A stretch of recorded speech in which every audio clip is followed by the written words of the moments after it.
So, what's up guys? Ituturo ko sa inyo ngayon yung experience ko kung paano kumuha ng re-entry kung nandito ka na sa Thailand at meron ka ng work permit.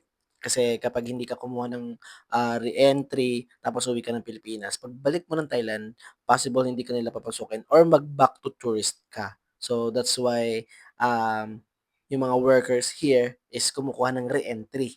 So, kumukuha sila ng re-entry para makabalik ng Thailand as abnormal na workers. So ayun, ano ba yung kailangan? So bale nung kumuha ako meron akong, form. So unang-una 'pag pupunta ka actually may two ways. So unang-una kung gusto mong kumuha, sa immigration ka pupunta saang pinakamalapit na immigration malapit dun ako pumunta. So since nandito ako sa Nonthaburi Immigration ako pumunta. So ano nga ba yung, hiningi sa'kin? So hiningi sa'kin is yung form, puwedeng mag-print ka from their website or, doon mismo. So dun ka magfi-fill up and then, need mo din yung copy ng visa mo and visa of your previous arrival. And then yun nga, copy ng passport mo. So yun lang. Tas after nun meron siyang payment na 1,000 baht yung payment para sa, re-entry. Then after nun, pagka-submit mo na yun, antayin mo na lang na tawagin ka for the pictorial. Then after nun, tatawagin na yung pangalan mo then that's it. Yung yung experience ko kanina is super bilis kasi nga akala ko, aabutin ako ng super tagal, aabutan ako ng cut-off.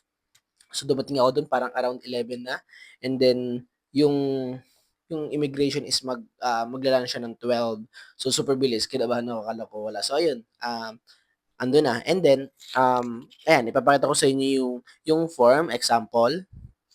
Ganito po yung itsura ng form, then kailangan mo rin po ng picture para ilalagay sa likod. Dito ilalagay yung arrival mo, tsaka yung sa visa.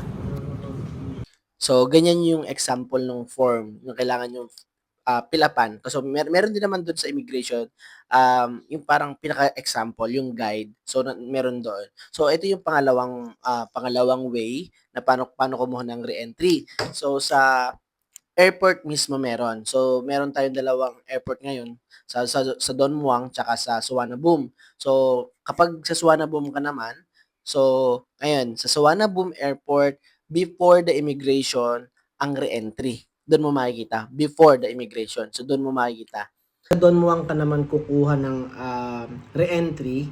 So, after naman yun ng immigration, after mo ma-interview ng immigration or matataka ng immigration, so after nun sa harap lang mismo nun makikita mo lang, konting konting adjust lang, konti tapos yun lang din. Parang medyo medyo dagdag ng 200 parang 1 to ata yun kung, naalala ko, hindi ko na kasi maalala pero something gano'n lang siya.